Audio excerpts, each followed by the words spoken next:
Welcome back. Tonight, we're tracing every shadow and circuit in the complete history of Fazbear Entertainment, from its hopeful beginnings in the 1970s to the digital nightmares of the 2020s. This is the story of how dreams of family fun twisted into something far darker. The founding era, Fredbear's family diner and early days. In the quiet suburbs of Utah during the early 1970s, two men with very different temperaments joined forces to create something that would change their lives forever. William Afton and Henry Emily met as engineers, both fascinated by the emerging field of animatronic entertainment that was sweeping across America. Chuck E. Cheese and Showbiz Pizza were proving that mechanical performers could draw families in droves, and these two inventors saw an opportunity to create something truly special. Henry Emily was the true mechanical genius between them. Patient, methodical, and deeply creative, he approached animatronic design with an artist's sensibility. He envisioned robots that could bring joy to children, that could sing and dance and create memories that would last lifetimes. William Afton, on the other hand, handled the business side of their partnership. He was charismatic when he needed to be, capable of securing funding and managing the complex logistics of opening a restaurant. But there was something colder beneath his professional exterior. Where Henry built to create happiness, William saw opportunity for profit, and eventually, something far more sinister. Together, as they founded Fazbear Entertainment and opened their first location, Fredbear's Family Diner. The restaurant was modest by later standards, but it represented everything the partners hoped to achieve. The diner featured two Springlock animatronics that would become the foundation of everything that followed. Fredbear, a golden bear with a friendly face and top hat, and Spring Bonnie, a yellow rabbit with an equally welcoming demeanor. These weren't just costumes or simple robots. They represented Henry's most ambitious engineering achievement yet. The Springlock technology was revolutionary and terrifying in equal measure. The suits functioned as fully automated animatronics during performances, with complex internal mechanisms that allowed them to sing, dance, and interact with the crowd. But with a series of hand cranks and careful manipulation, those same internal parts could be compressed and locked into place against the walls of the suit, creating enough space for a human performer to climb inside and wear the animatronic as a costume. This dual functionality meant the characters could perform autonomously on stage and then be worn by employees for more intimate interactions with children during parties and special events. But the Springlocks came with a terrible vulnerability that would eventually prove catastrophic. The mechanisms that held the animatronic parts in their compressed position were sensitive to moisture and sudden movements. Even something as simple as heavy breathing, a drop of sweat, or an unexpected jolt could cause the locks to fail. When they did, the compressed robotic components would snap back to their original positions with tremendous force, impaling and crushing anyone unfortunate enough to be wearing the suit at the time. Employees who wore the Springlock suits were given extensive training about these dangers, warned repeatedly to wind the cranks tightly to avoid any moisture, and to move carefully while inside the costume. William Afton seemed to take particular pride in wearing the Spring Bonnie suit. He would often brag about his ability to perform effortlessly while inside, moving with a confidence that bordered on recklessness. It was almost as if he enjoyed the danger, the knowledge that he was one mistake away from a gruesome death. Henry, more cautious by nature, preferred to let trained employees handle the Springlock suits whenever possible. though he occasionally donned the Fredbear costume for special occasions. The diner quickly became a local success. Families flocked to see Fredbear and Spring Bonnie perform. Children celebrated birthdays beneath the warm glow of party lights, and the smell of pizza filled the air. The 1970s were a time of optimism for the company. Merchandise appeared. Fredbear plushies, toy ovens designed to look like the character, even a television show called Fredbear and Friends that aired locally. The success of Fredbear's Family Diner led to dreams of expansion, of opening more locations, of creating an empire of family entertainment. Behind the scenes, Henry was already planning the next generation of animatronics.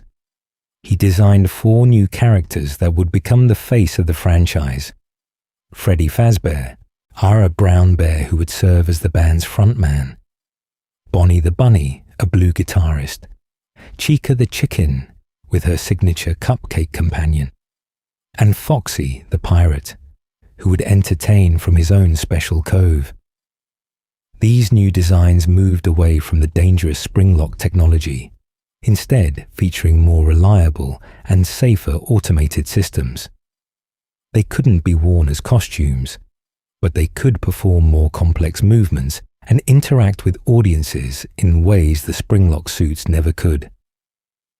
As the company prepared to expand into what would become Freddy Fazbear's Pizza, Henry's personal life was bringing him tremendous joy. He and his wife welcomed a daughter they named Charlotte, often called Charlie. She became the light of Henry's life, and he would bring her to the restaurant frequently, and watching with pride as she played and laughed among the animatronics he had created. To ensure her safety in the increasingly busy restaurant environment, Henry designed a special animatronic called the security puppet, also known as the marionette.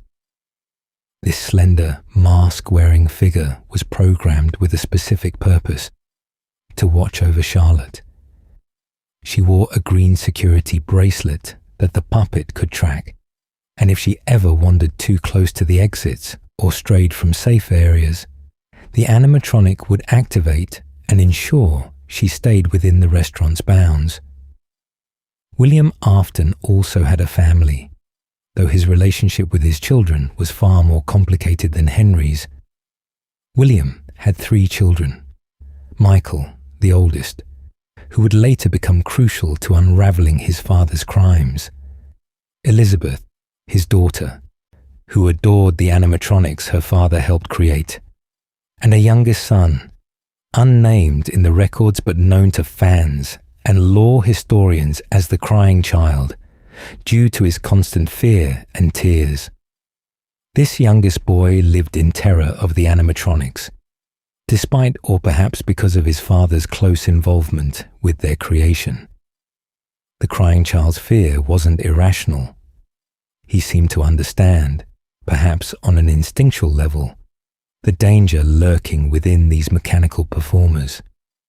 His older brother Michael, displaying the casual cruelty that older siblings sometimes inflict on younger ones, took every opportunity to terrorize him. Michael would don a foxy mask and jump out at his brother from closets and darkened hallways.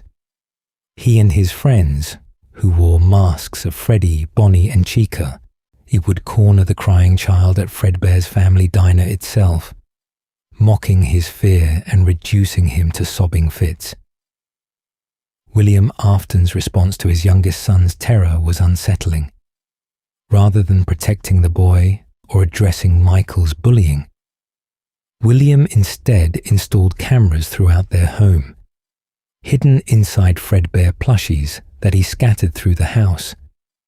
Through these cameras, he could monitor his children, even speaking to the Crying Child through the plushie's speakers, offering cryptic warnings and empty reassurances that did nothing to ease the boy's legitimate terror. This surveillance went beyond parental concern into something darker, more controlling, and it demonstrated William's growing detachment from normal human empathy. The early days of Fazbear Entertainment were thus marked by a duality that would define the company's entire history. On the surface, everything appeared wholesome. Families enjoying pizza, children laughing at animatronic performances, birthday parties filled with joy and celebration. But beneath that cheerful exterior, darkness was already taking root. The Springlock suites carried the constant threat of horrific death. William Afton's true nature was beginning to show itself in small, unsettling ways, and the stage was being set for tragedies that would transform Fazbear Entertainment from a simple pizzeria chain into something that would haunt the lives of everyone connected to it for decades to come. The success of Fredbear's Family Diner throughout the mid to late 1970s meant that by 1983, the company was ready to expand. Freddy Fazbear's Pizza was being built, ready to introduce Henry's new generation of animatronics to the world. The future seemed bright, the possibilities endless. Neither Henry nor William could have imagined how quickly that brightness would turn to shadow, or how the events of 1983 would mark the beginning of an unending nightmare that would consume them both, along with dozens of innocent lives caught in the machinery of their ambitions. The year of tragedy, 1983. 1983 was the year everything changed for Fazbear Entertainment. What should have been a triumphant expansion instead became marked by two deaths that would set in motion decades of supernatural horror, vengeance, and an endless cycle of tragedy that would haunt the Afton and Emily families like a curse that refused to break. The year began with anticipation. Freddy Fazbear's Pizza was preparing to open its doors, featuring the new generation of animatronics that Henry Emily had designed. Freddy, Bonnie, Chica, and Foxy were ready to take their places on stage, their movements more fluid and complex than the Springlock suits had ever managed.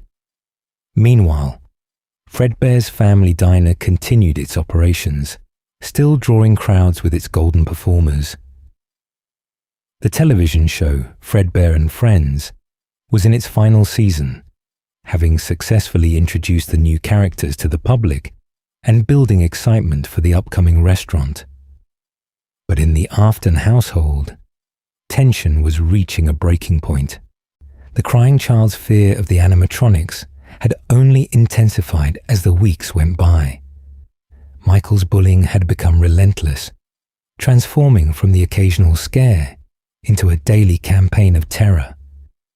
The crying child would be locked in his room, trapped in storage closets, forced to hide under tables at Fredbear's while masked figures loomed over him. Every night brought nightmares of the animatronics coming to life, their mechanical jaws opening wide, their movements jerky and unnatural in the darkness. William continued his surveillance through the Fredbear plush cameras, speaking to his youngest son in a voice that attempted comfort but carried an unsettling quality, as if the reassurances were being read from a script rather than spoken with genuine parental love. "Tomorrow is another day," the plush would say.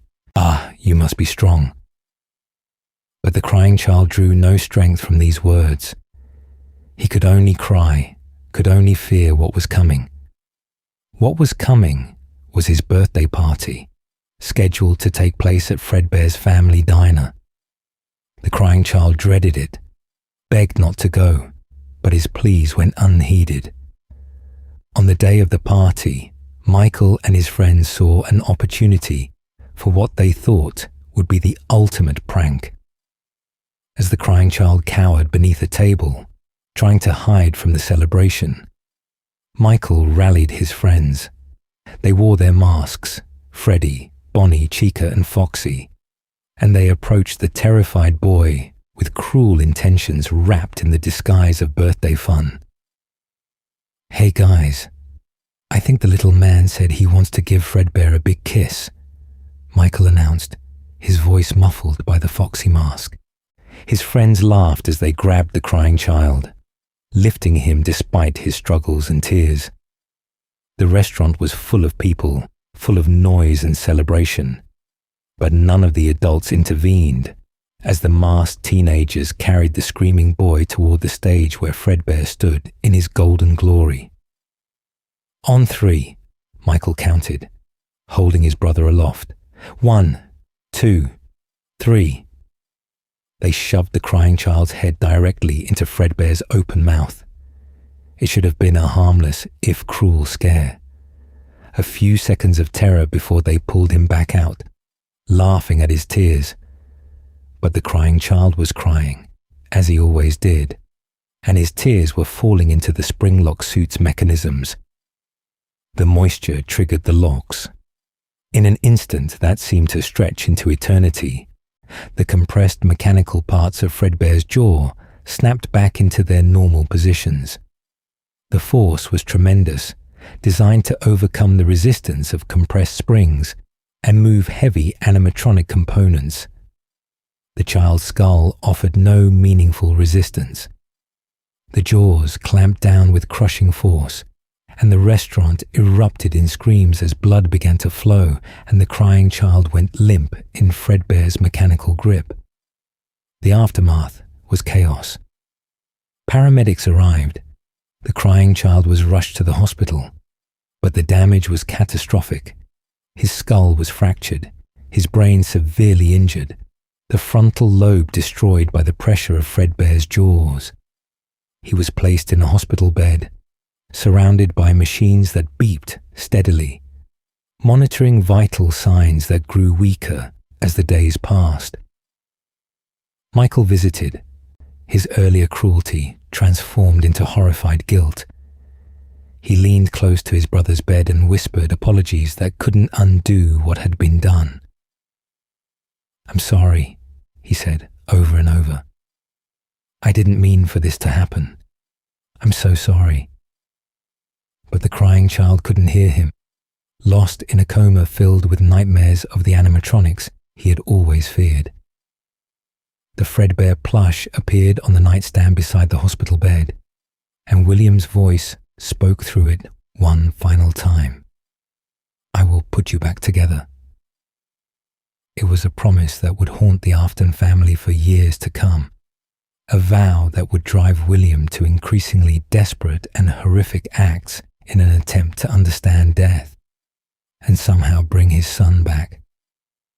After several days in the coma, the crying child's heart monitor went to a flat line. The beeping stopped. The boy was gone. The Bite of 83, as it would become known in the company's internal records, claimed its victim. Fredbear's family diner was permanently closed in the aftermath. The Springlock suits were viewed with new suspicion, their danger no longer theoretical, but horrifically proven.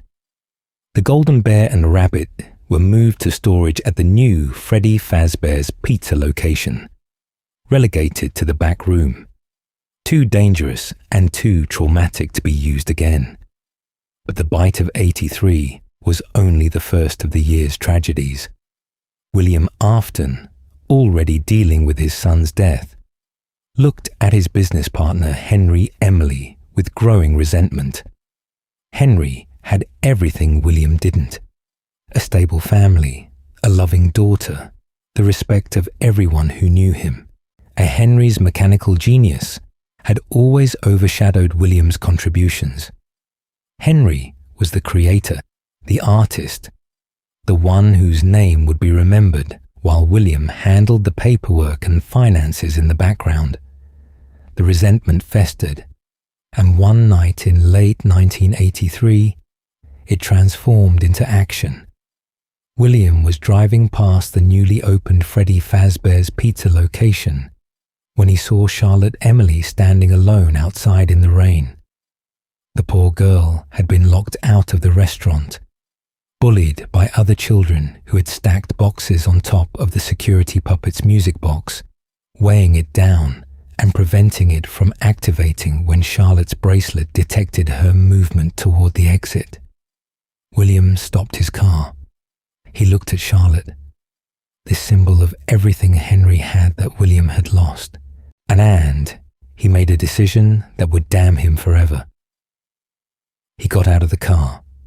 He approached Charlotte as she stood crying in the rain, confused and frightened, and then, with cold calculation, he murdered Henry's daughter, leaving her body in the alley behind the restaurant. Inside, the security puppet finally broke free of the boxes weighing down its music box.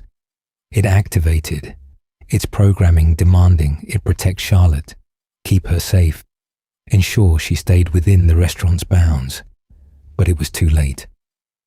The puppet moved toward the back exit, its movements determined but hindered by the rain that was beginning to seep into its mechanisms. Sparks flew from its joints as water invaded sensitive electronics. It pushed through the door and into the alley, where it found Charlotte's small body lying motionless in the rain.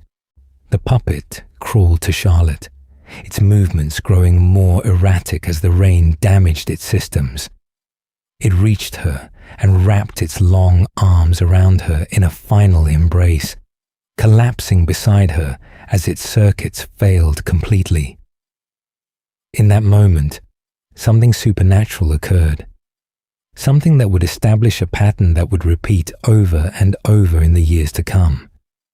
Charlotte's soul, her anger and confusion, and desperate need to continue the protective purpose the puppet had been built for, merged with the animatronic.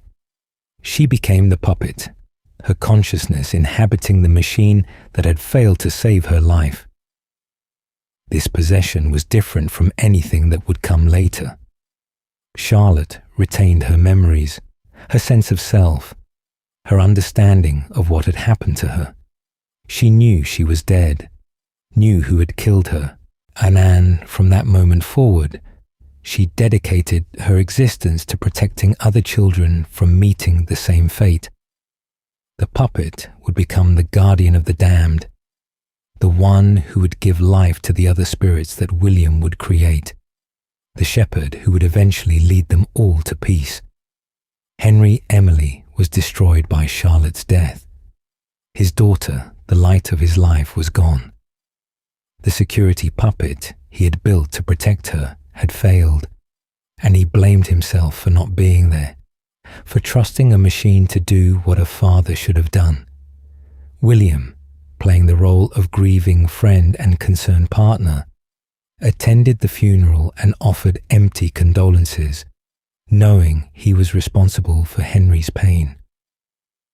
The deaths of the crying child and Charlotte Emily in 1983 marked a turning point for everyone involved. Michael Afton was left to live with the guilt of his brother's death, a burden that would shape every decision he made for the rest of his life. Henry Emily withdrew from active involvement in Fazbear Entertainment, too broken by grief to continue his work with the enthusiasm he once had. And William Afton, having murdered once and found that he could do it without consequence, began to wonder what else he might be capable of. The supernatural forces that Charlotte's death had awakened, the possibility of life after death, of consciousness persisting beyond the grave, fascinated William in a way nothing else ever had. If souls could possess animatronics, if the dead could continue in mechanical bodies, then perhaps there was a way to bring back his son. Perhaps there was a way to achieve something even greater, immortality itself, and an escape from death that would allow William to continue his work indefinitely. As 1983 drew to a close, Freddy Fazbear's Pizza was operating with the new animatronics, trying to distance itself from the tragedies of Fredbear's family diner. Freddy, Bonnie, Chica, and Foxy performed nightly for crowds of children who knew nothing of the darkness lurking behind the company's cheerful facade. The puppet, possessed by Charlotte, watched over them all from its music box, waiting. And William Afton, now a murderer who had escaped justice, began planning experiments that would require more victims, more death, more opportunities to understand the supernatural forces he had glimpsed. The year of tragedy was over, but its consequences would echo forward through time, creating a chain of events that would eventually consume everyone connected to Fazbear Entertainment in an ever-expanding web of possession, revenge, and mechanical horror that would span more than 4 decades. Dark Innovations. Circus Baby's Pizza World. After Charlotte's death and the supernatural possession it created, William Afton became obsessed with understanding the mechanics of souls binding to animatronics. What had happened with the puppet wasn't just tragedy. It was an opportunity for discovery, for advancement in understanding the very nature of consciousness and death. But his obsession went beyond mere scientific curiosity. William had promised to put back together his deceased youngest son, and he began to believe that the answer lay in remnant, a mysterious substance he was beginning to understand could be harvested from the union of human remains and animatronic endoskeletons. To continue his experiments, William needed a facility where he could work without oversight, somewhere he could design animatronics with purposes far removed from family entertainment. He founded a subsidiary company called Circus Baby's Entertainment and Rental, opening an underground facility that would eventually be called Sister Location. On the surface, this was marketed as an innovative service that would rent animatronics to private parties, bringing the Fazbear experience directly to customers' homes. But the true purpose of the facility and its animatronics was far more sinister. William designed a new generation of performers he called the funtime animatronics, and they represented a perversion of everything Henry's creation stood for. Where Henry built animatronics to bring joy, William built them to capture and kill. Each funtime was equipped with mechanisms designed to lure children, count them, wait until a child was isolated, and then strike with lethal precision. Circus Baby was the centerpiece of William's dark innovation. She was designed to resemble a cheerful clown with bright colors, an entertainer's personality, and features that would appeal to children. Her most notable feature was supposed to be her ice cream dispenser, positioned in her torso, which could produce treats to draw children close. But hidden within that dispenser was a mechanical claw designed to grab a child and pull them into a storage tank within Baby's body, where they would be hidden from view and left to die. Ballora was another of William's creations, a graceful dancer with closed eyes who moved to music. Her blindness was compensated by incredibly sensitive auditory sensors that could detect even the quietest sounds. She could hear crying children from rooms away, track their movements through walls, and hunt them down with uncanny precision. Funtime Freddy, equipped with his hand puppet Bon Bon, was designed to distract children with entertainment while positioning himself for capture. Funtime Foxy, sleek and fast, could mimic voices and sounds to confuse and disorient potential victims.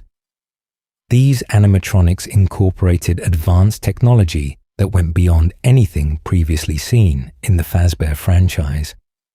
They had parental tracking systems, voice recognition, facial recognition, the ability to learn and adapt their strategies. They were the cutting edge of animatronic design, and they were built specifically to murder children so William could study what happened to their souls. But William's plans were derailed by a tragedy he never anticipated. His daughter Elizabeth had always been fascinated by Circus Baby. She would watch the animatronic during testing, admiring Baby's colorful appearance and cheerful personality. Williams specifically warned Elizabeth to stay away from Circus Baby, knowing the danger the robot represented. But children rarely listen to such warnings, especially when they don't understand the true reason behind them. One day, when Elizabeth found herself alone in a room with Circus Baby, the animatronic activated its ice cream dispensing protocol. The tank counted the children in the room, just one, and the programming determined conditions were ideal. Baby extended the ice cream cone, and Elizabeth, delighted by this special attention from the animatronic she admired so much, stepped close to receive the treat. The claw shot out. Elizabeth was pulled into Circus Baby's torso, into the storage tank William had designed for victims. The impact and confinement were fatal. Elizabeth Afton, William's own daughter, became the first and only confirmed victim of the animatronic designed to harvest children for experiments. The irony was not lost on William. He had built a killing machine, and it had murdered his own child. Circus Baby's Pizza World, which had been preparing for its grand opening, was immediately shut down. William claimed there had been a gas leak, fabricating safety concerns to explain the closure without admitting what had really happened. The funtime animatronics were moved to the underground rental facility, where they would remain hidden from public view. But Elizabeth's death resulted in exactly what William had been trying to study: possession. Her soul merged with Circus Baby, inhabiting the animatronic that had killed her. Unlike Charlotte, who retained her full memories and sense of self, Elizabeth's possession was more integrated with Baby's existing artificial intelligence. The result was a hybrid consciousness, part Elizabeth's human emotions and memories, part Baby's programming and personality. This fusion created something unique and dangerous, an entity that remembered being William's daughter, but also embodied the cunning and predatory nature of the machine she possessed. With Elizabeth's death, William had lost 2 of his 3 children. Only Michael remained, and the eldest Afton son was already pulling away from his father, consumed by guilt over his younger brother's death. William's family was collapsing around him, destroyed by the very obsessions and experiments that he had pursued in the name of understanding death and preventing loss. But William didn't stop. Instead, he expanded his underground facility. He constructed testing chambers designed to mimic a child's bedroom and home environment. He pumped hallucinogenic gas through vents, gas that could make test subjects see nightmarish versions of the animatronics, and twisted and monstrous forms that would induce maximum fear and psychological trauma. The purpose of these experiments was to study fear itself, to understand how sustained terror affected the human mind, and perhaps to recreate the conditions his youngest son had experienced before the bite of 83. William used these facilities to experiment on vulnerable children, often those who wouldn't be missed, subjecting them to nights of manufactured nightmares, while he observed from a safe distance through monitors and cameras. The automated systems in the facility would run for days or even weeks at a time. The nightmare animatronics appearing and disappearing according to pre-programmed patterns. The hallucinogenic gas maintaining the illusions even when the test subjects began to suspect something was wrong. The underground facility expanded to include the original funtime animatronics, now possessed by Elizabeth and waiting in their respective chambers. Circus Baby's entertainment and rental became operational as a cover story, with the animatronics being dispatched to private parties during the day and returning to their underground storage at night.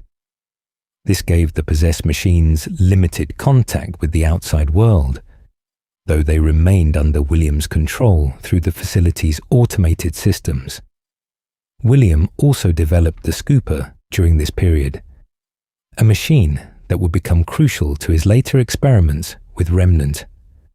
The Scooper was ostensibly designed for removing and replacing animatronic endoskeletons, allowing for maintenance and upgrades, but its true purpose was more sinister. It was equipped with a large needle that could inject Remnant directly into animatronics or even living tissue, transferring the supernatural essence that bound souls to physical forms. The sister location facility represented the darkest expression of William's obsessions. Where Fazbear Entertainment had started as Henry's dream of bringing joy to children, this underground complex was built for the opposite purpose: to harvest that joy, to transform it into fear and death, to experiment with the supernatural forces that William only barely understood. Every aspect of the facility was designed for control, for observation, for the cold and calculated study of horror. Elizabeth's soul, trapped within Circus Baby, became aware of the facility's true nature over time. She remembered being human. I remembered her father, but the integration with Baby's programming gave her a cunning and manipulative streak that Elizabeth herself had never possessed.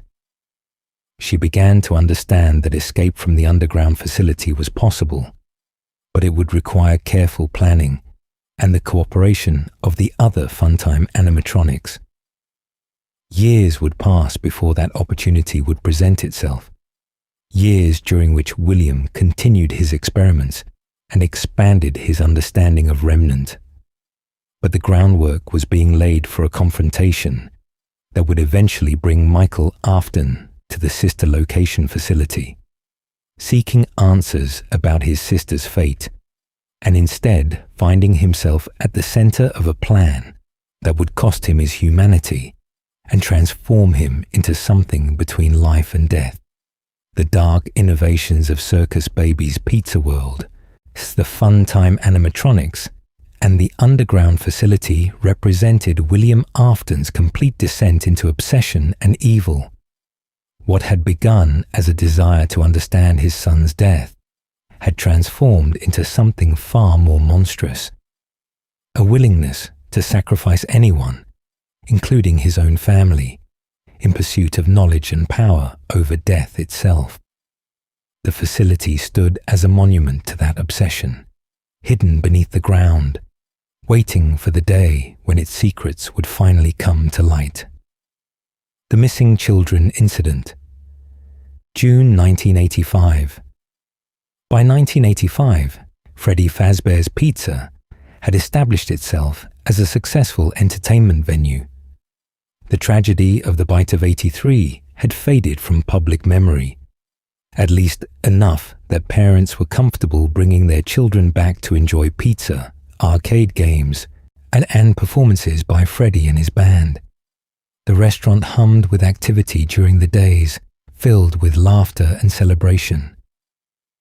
But on June 26, 1985, William Afton would commit the crimes that would define the entire 5 Nights at Freddy's saga. William had continued his experiments with Remnant and possession in the underground sister location facility, but he needed more subjects, more souls to study, more opportunities to understand the mechanics of life binding to metal. He had watched the puppet bring Charlotte's spirit into its mechanical frame, had seen his own daughter possess Circus Baby. Now he wanted to replicate that process deliberately, to create possessed animatronics under controlled conditions that he could observe and study. The plan was methodical and calculated, and William knew the layout of Freddy Fazbear's Pizza intimately, knew where the security cameras were positioned and where their blind spots existed. He knew about the safe rooms, special areas built into each location that were not visible on digital maps, invisible to the animatronics navigation systems, and crucially, not covered by the security cameras. These rooms had been created for employees to safely put on the Springlock suits, far from view of customers, but they could also serve as the perfect location for murder. On the evening of June 26th, during a birthday party at the pizzeria, William retrieved the Spring Bonnie suit from storage. Despite the Springlock failures that had claimed his son's life, he had no fear of the suit. He carefully wound the hand cranks and compressing the mechanical components and creating the space necessary to climb inside. Once suited, he became Spring Bonnie, a familiar and friendly figure that children had learned to trust from years of exposure to the Fazbear brand. The first victim was a girl named Susie. William had been watching her, studying her, and he knew her weakness. Her dog had recently been killed, struck by a car in a tragic accident that had left Susie devastated. William, disguised in the Spring Bonnie suit, approached her with a terrible lie wrapped in kindness. "Your dog isn't really dead," he told her. "I know where he is. He's in the back room. Follow me, and I'll show you." Susie, desperate to believe her beloved pet was somehow still alive, followed Spring Bonnie away from the party, away from the safety of crowds and supervision. William led her to the safe room, and once they were alone, with the door closed and no cameras to record what happened, he murdered her.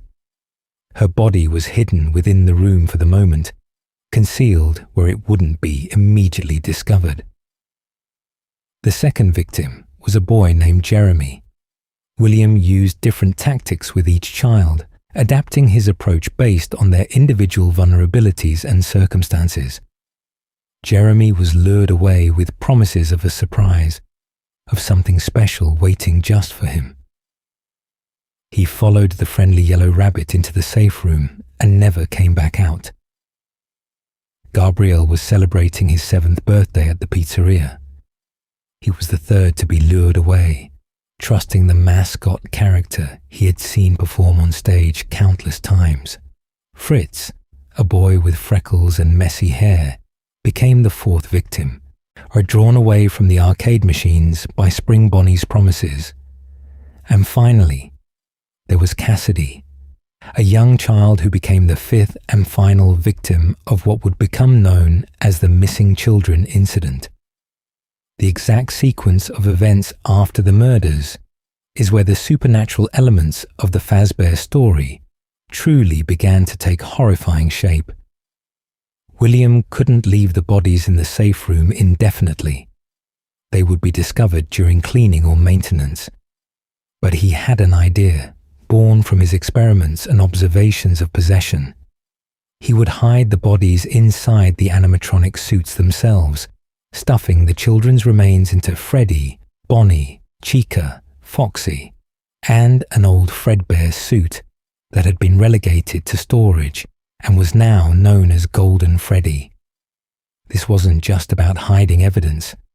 William was creating the conditions for possession, forcing human remains into direct contact with the animatronic endoskeletons, hoping to see the same phenomenon he had witnessed with Charlotte and Elizabeth occur again, but this time under circumstances he had deliberately manufactured. Charlotte's spirit, inhabiting the puppet, became aware of what had happened. She found the children's bodies hidden within the animatronics and, in an act of supernatural mercy, performed what would be shown in the arcade minigames as Give Gifts, Give Life. The puppet moved from animatronic to animatronic, and as she did, the children's souls awakened within their metal prisons.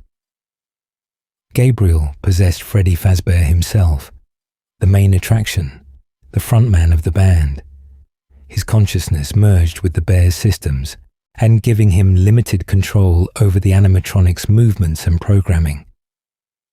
Jeremy's soul inhabited Bonnie the Bunny, transforming the guitar-playing rabbit into a vessel for his confused and angry spirit.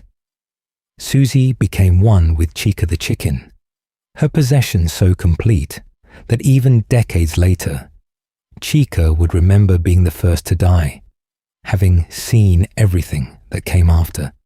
Fritz possessed Foxy the pirate, his spirit drawn to the fox's separate cove, and the animatronics' more aggressive, predatory programming. And Cassidy, the final victim, became Golden Freddy, but this possession was different from the others. Golden Freddy wasn't a functional animatronic, but rather an empty suit, without the full endoskeleton that the others possessed. Cassidy's spirit inhabited something incomplete, creating a ghostly presence that could appear and disappear, that existed between physical and spiritual forms in ways that defied easy explanation. The possessed animatronics didn't immediately understand what had happened to them. They experienced the world through animatronic senses, seeing through camera-like eyes, hearing through primitive audio sensors, trapped in bodies that could only move in predetermined patterns and program behaviors during the day. At night, when the restaurant closed and the performance mode ended, they found they had slightly more control, could move more freely, could attempt to understand what had been done to them. But their memories of being murdered, of William in the spring Bonnie suit leading them to their deaths, had created a fundamental confusion in their spirits, and they knew an adult had killed them, knew it was someone connected to the restaurant, someone who had worn a mascot costume. But the specific details were fuzzy, lost in the trauma of death and the disorientation of possessing mechanical bodies. They began to view all adults with suspicion, seeing threats in the security guards and employees who worked the night shift, unable to distinguish between innocent workers and the murderer who had stolen their lives. The restaurant began to show signs that something was terribly wrong. Parents reported to police that their children had gone missing during the birthday party on June 26th, but despite an extensive investigation, the bodies were never found. The animatronics started to smell strange, emanations of decay that cleaning and maintenance couldn't fully eliminate. Blood and mucus began to appear around the eyes and mouths of the characters, seeping from the suits where the bodies inside had begun to decompose. The health department threatened to shut down the restaurant due to these violations. Fazbear Entertainment claimed the animatronics simply needed cleaning, that the fluids were hydraulic or lubricant related, but the truth was becoming harder and harder to hide. Eventually, the location was forced to close, unable to operate under the shadow of the missing children incident and the unexplained problems with the animatronics. William Afton was questioned by police as a suspect in the disappearances. Several witnesses had reported seeing someone in a mascot costume leading children toward the back areas of the restaurant, but without bodies, without concrete evidence, and the police couldn't build a case. William was released and the investigation eventually went cold. 5 children had vanished without a trace, and officially, the case remained unsolved. But the supernatural consequences of William's actions were only beginning to unfold. The 5 possessed animatronics, along with the puppet watching over them, now had a purpose beyond their original programming. They existed in a state between life and death, powered by Remnant, the mysterious substance William had sought to understand. That Remnant, created from the fusion of human souls and animatronic endoskeletons, had become an active agent, a supernatural force that would prove remarkably difficult to destroy. The children's souls were bound to the metal, unable to move on, unable to find peace. Charlotte, through the puppet, tried to help them understand what had happened, tried to guide them towards some kind of resolution, but the trauma of their deaths, combined with the limitations of their mechanical forms, made true understanding impossible. They could only haunt, could only wait, could only lash out at the adults who came near them in the darkness, hoping that somehow, someday, they might find the one who had murdered them and make him pay. William, meanwhile, had achieved exactly what he wanted. He had created possessed animatronics, had harvested remnant from deliberate murders, had advanced his understanding of the supernatural forces he was attempting to master. But he had also created something he couldn't control, 5 vengeful spirits that would eventually contribute to his own downfall, and then a legacy of horror that would haunt the Fazbear brand for decades to come. The missing children incident of June 1985 was the central tragedy around which the entire Five Nights at Freddy's story revolves. Every subsequent event, every possession, every attempt to stop William or bring the children peace stems from what happened on that night when 5 innocent kids followed a yellow rabbit into a room from which they would never return. The Toy Generation, 1987. By November of 1987, Fazbear Entertainment was attempting yet another fresh start. The original Freddy Fazbear's Pizza location, tainted by the missing children incident, had been closed for over 2 years. But the company, under new management and with Henry Emily only peripherally involved, and decided to reopen with a new location and new animatronics designed to leave the past behind. This new restaurant would be bigger, brighter, more modern, equipped with all the latest safety features and technology that the mid-80s had to offer. The toy animatronics represented the cutting edge of Fazbear Entertainment's engineering capabilities. These weren't mere upgrades of the original characters, but entirely new designs built from the ground up, with advanced technology that far exceeded anything that had come before. Toy Freddy, Toy Bonnie, and Toy Chica were sleeker, more colourful, with smoother movements and more sophisticated programming. They were designed to be friendly and approachable, with rounded features and bright colours that would appeal to children while avoiding the slightly sinister quality that the original animatronics had possessed. Mangle, originally called Toy Foxy, was designed as an interactive attraction that children could take apart and reassemble. A creative play experience that would set this location apart from competitors. The Balloon Boy animatronic was simpler. A small figure that would wander the restaurant handing out balloons and interacting with guests in limited ways. And overseeing it all from the prize corner was the puppet, Charlotte's possessed form transplanted from the closed location, still watching, still protecting, still waiting. The new restaurant incorporated state-of-the-art security features. Most notably, the toy animatronics were connected to a criminal database that used facial recognition technology to scan every adult who entered the restaurant. If the system detected someone with a criminal record, particularly anyone with charges related to violence or crimes against children, the animatronics were programmed to alert management immediately.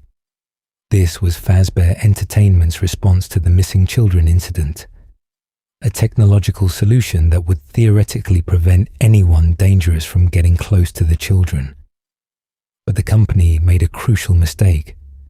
They didn't scrap the original animatronics from the closed location. Instead, they brought them to the new restaurant's parts and service room, planning to retrofit them with the new technology and eventually put them back into service.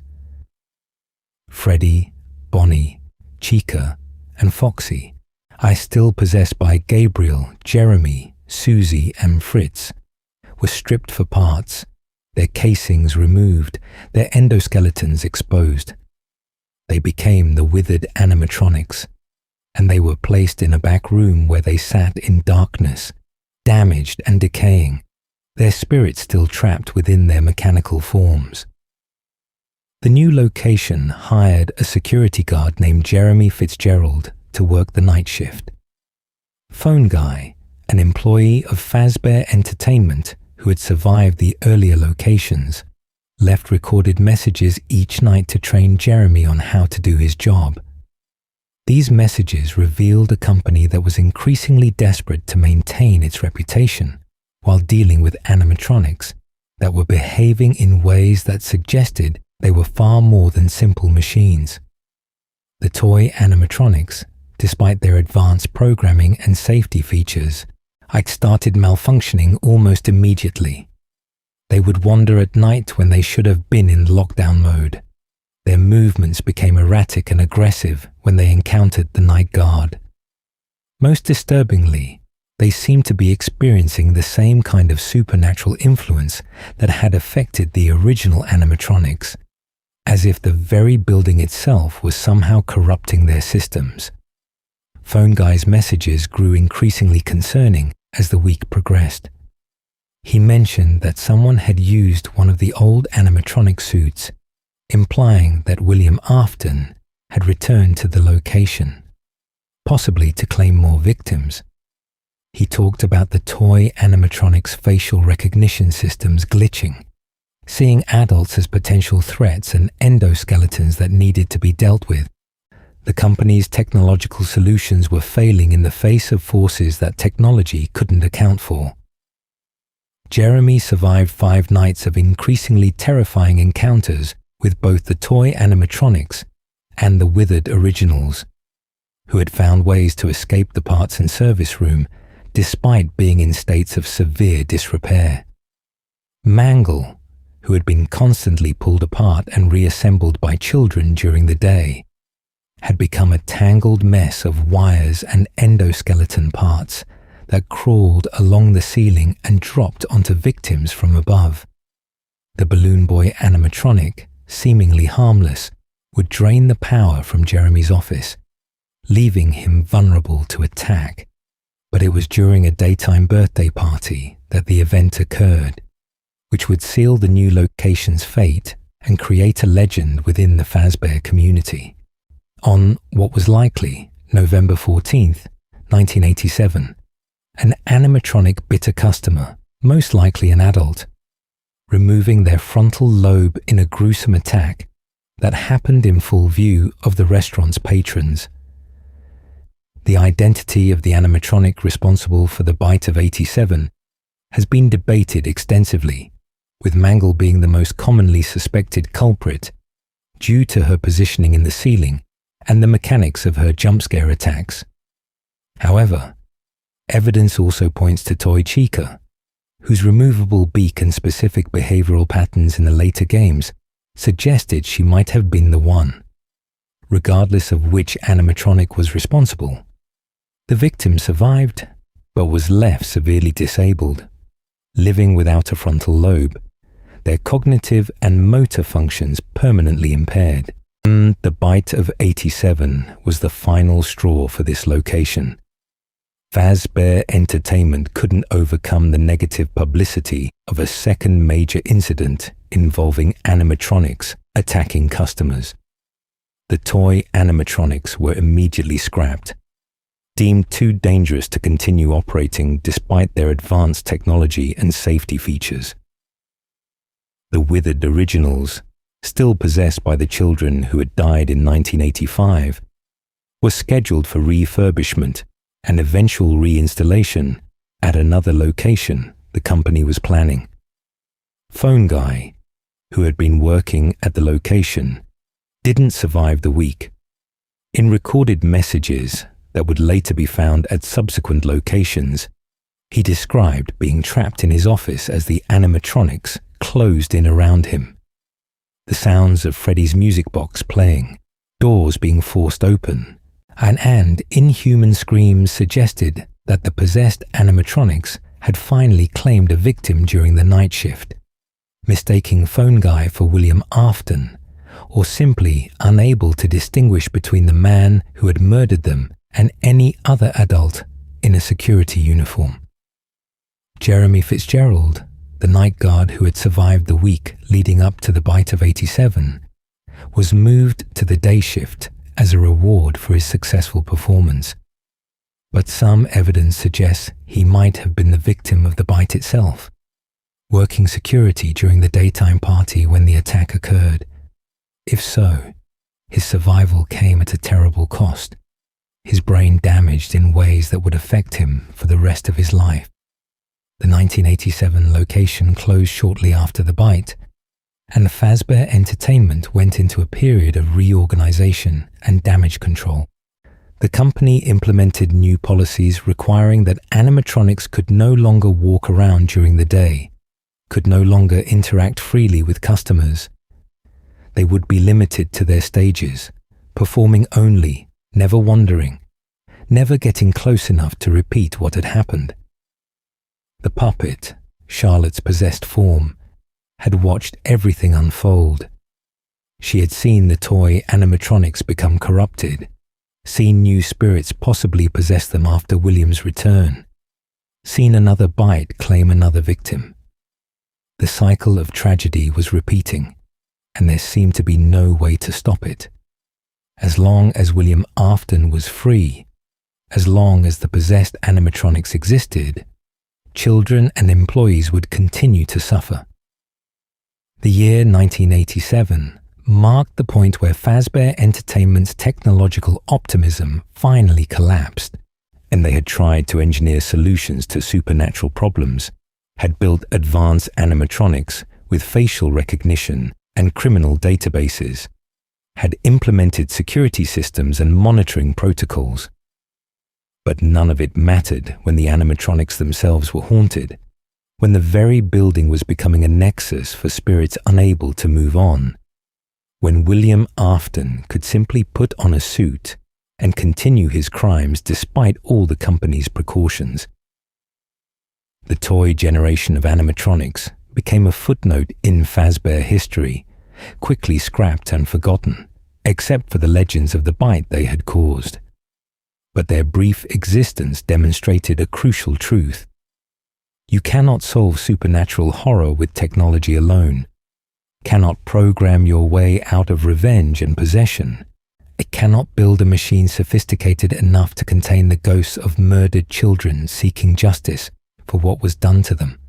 The original Freddy's, 1993 and beyond, after the chaos of 1987, Fazbear Entertainment made one final attempt to operate a traditional pizzeria.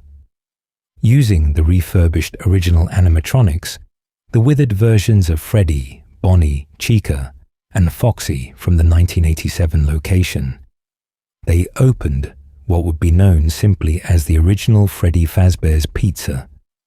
This location, operating sometime around 1993, would become the setting for the first 5 nights at Freddy's game and represent the final chapter of the company's attempts to function as a legitimate family restaurant.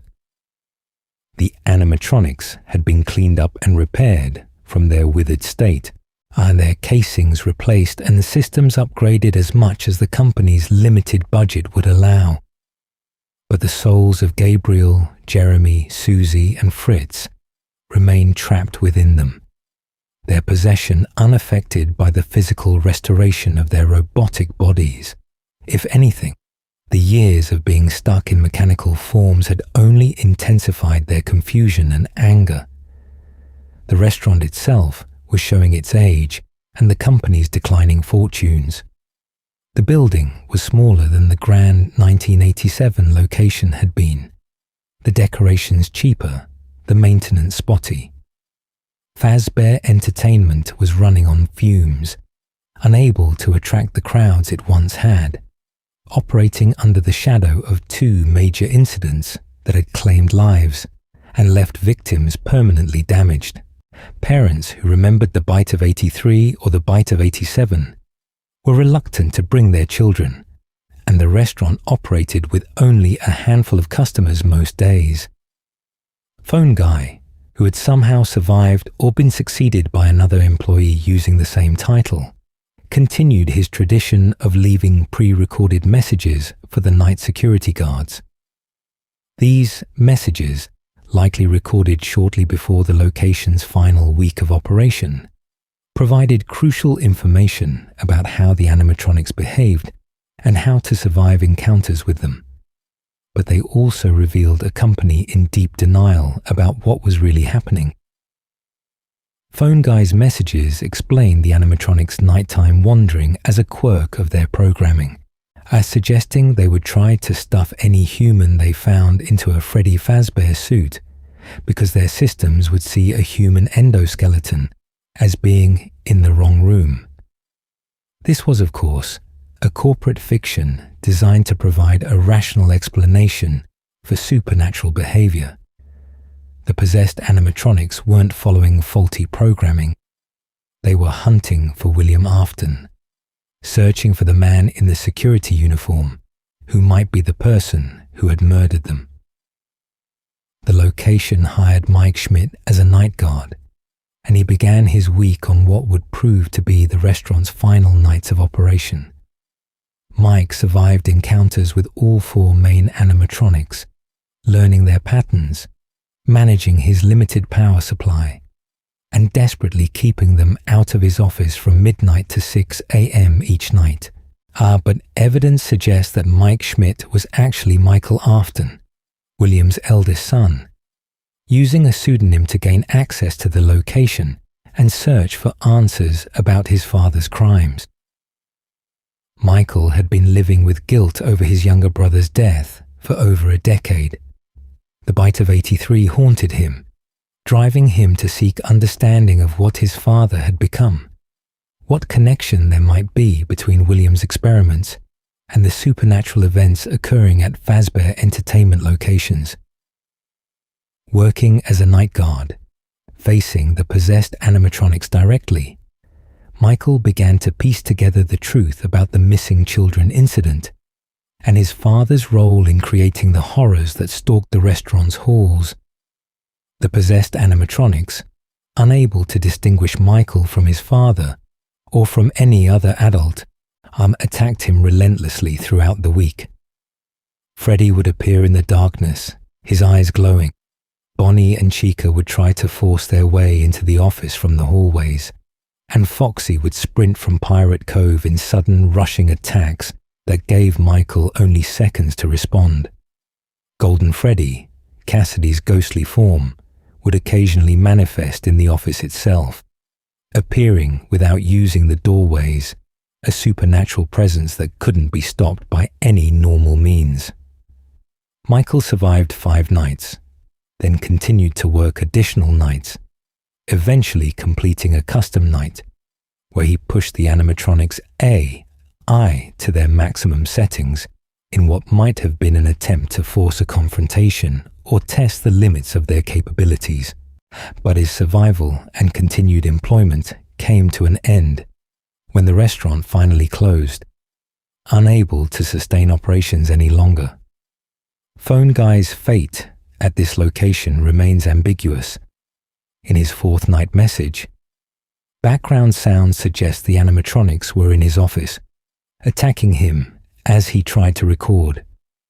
Freddy's music played, doors were being forced, and the message cut off with sounds of struggle and the mechanical screams of the animatronics.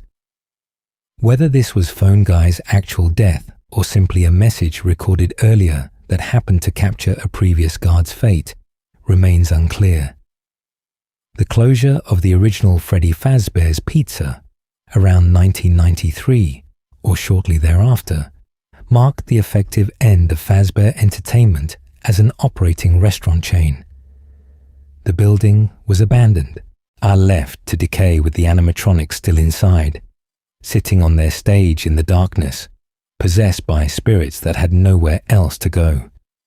The safe rooms in the building, including the one where William had murdered the children, were sealed off, both physically and digitally, removed from the building's blueprints and hidden from anyone who might later investigate the locations. Michael Afton, fired from his position at the restaurant for reasons listed as odor and tampering with animatronics, left with more knowledge about his father's crimes, but no clear way to stop them or free the children's spirits. He had survived the week, but he had also seen evidence of something beyond mere mechanical malfunction. The animatronics moved with purpose, showed signs of intelligence and awareness, or reacted to his presence in ways that suggested consciousness rather than programming. The restaurant sat empty after its closure, becoming a landmark of local urban legends and a destination for teens looking for a scare. Stories circulated about the animatronics that moved on their own, about children who had disappeared there years ago, about screams heard from inside the building late at night when no one was supposed to be there. Most people dismissed these as the usual ghost stories that attach themselves to abandoned buildings, but a few who had worked there, who had survived the night shift, knew there was truth beneath the legends. Inside the sealed building, the possessed animatronics waited. Gabriel, Jeremy, Susie, and Fritz remained trapped in their metal bodies, unable to move on, unable to find peace, and unable to escape the restaurant where they had died. Charlotte, through the puppet, continued her vigil, watching over them, trying to understand what could be done to help them. And somewhere, in the sealed safe room that no one was supposed to know existed, the spring Bonnie suit sat waiting, ready for William Afton when he eventually returned to face the consequences of what he had set in motion. The original Freddy Fazbear's pizza represented the end of an era, the final collapse of Henry Emily's dream of family entertainment, and William Afton's exploitation of that dream for his own dark purposes. What had started with two inventors and a vision of bringing joy to children had ended with an abandoned building full of ghosts, a company name synonymous with tragedy, and a legacy of horror that would continue to unfold in unexpected ways as the possessed animatronics and William Afton's remnants refused to stay buried. William's fatal mistake, the birth of Springtrap, years after the closure of the original Freddy Fazbear's Pizza. William Afton made a decision that would transform him from a human murderer into something far more monstrous and enduring. The exact timeline remains somewhat unclear, but at some point in the mid to late 1990s, William returned to the abandoned restaurant where he had committed the murders that started everything. His motivations for this return were complex. He wanted to dismantle the possessed animatronics, to extract the remnant he believed they contained, to harvest the supernatural substance for his ongoing experiments with immortality and possession, and William had never stopped his research. In his underground sister location facility, he had continued to refine his understanding of remnant, that metallic supernatural essence created when souls fused with machinery under traumatic circumstances. He had injected remnant into the funtime animatronics using the scooper, attempting to give them artificial life and enhance their capabilities. He had studied how possession worked, how spirits could be transferred and manipulated, but he needed more remnant, more samples to work with, and the original 4 animatronics contained souls that had been trapped for over a decade. Entering the abandoned restaurant, William found the building in a state of decay. Wiring hung from the ceiling, floor tiles were cracked and missing, and the animatronics stood motionless on their stage, at exactly where they had been left when the restaurant closed. But William knew they were only dormant, not truly inactive. The souls within them remained aware, waiting, watching for any sign of the man who had murdered them. William began his work methodically. He had tools with him, equipment designed to dismantle animatronic endoskeletons and extract their key components. He started with Bonnie, then moved to Chica, systematically destroying their physical forms in his quest to harvest the remnant he believed permeated their mechanical parts. The spirits within the animatronics found themselves suddenly freed from their metal prisons, their consciousness no longer bound to the destroyed machinery, but also lacking any physical form to inhabit. This was exactly what Charlotte, through the puppet, had been waiting for. The children's souls manifested as ghostly apparitions, visible to William even though they no longer had physical form. They appeared around him in the darkened restaurant, closing in, their anger and desire for revenge finally finding a target they knew was the right one. William, for all his confidence and control, felt fear for the first time in years. He ran. The ghosts pursued him through the building, their very presence seeming to warp reality around them, making hallways feel longer, making escape seem impossible. William's breath came in gasps as he fled through the derelict pizza restaurant, searching desperately for somewhere safe, somewhere the spirits couldn't reach him. He found himself in the sealed safe room, the chamber where he had murdered the children more than a decade earlier. It was still off the digital maps, still hidden from view, and William stumbled into it with the ghost closing in behind him. The room contained old parts, forgotten equipment, and there, leaning against the wall in the darkness, was the Spring Bonnie suit. It was the same suit William had worn when he committed the murders, the same costume he had used to gain the children's trust and lead them to their deaths. And in a moment of desperate irony, William decided it was his best chance for survival. The ghosts couldn't physically harm him if he was protected by the suit's metal frame.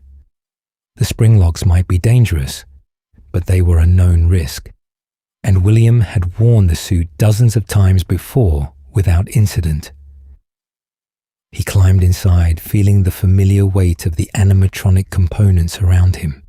He faced the ghosts from within Spring Bonnie's shell and laughed at them, mocking their powerlessness. They had cornered him, had finally confronted their murderer, but what could they actually do? They were just children's spirits, insubstantial and weak, and he was protected by metal and mechanism. But the safe room had been sealed for years. Moisture had accumulated in the abandoned building, water from rain leaking through the deteriorating roof. The Spring Bonnie suit had been exposed to this humidity, and the Springlocks were no longer the precise mechanisms they had once been. Rust had formed on critical components. The springs had weakened over time. The suit was a disaster waiting to happen. William's laughter, his breathing, the movement of his body within the suit, all of it created just enough disturbance to trigger the locks. They failed simultaneously, all at once, and the compressed animatronic components snapped back into their original positions with terrible force. Metal spikes and wires pierced William's body from dozens of angles. His internal organs were crushed and punctured. His lungs collapsed as metal rods drove through his chest cavity. The mechanisms designed to give the animatronic its shape and movement tore through human flesh, without resistance. William screamed, a sound that echoed through the abandoned restaurant and died in the safe room's insulated walls. The ghosts of the children watched as their murderer suffered the mechanical death he had inflicted on them in a different form. Blood poured from the suit seams, pooling on the floor beneath Spring Bonnie's feet. William collapsed, his body held upright only by the metal framework that had impaled him. But he didn't die. Not completely.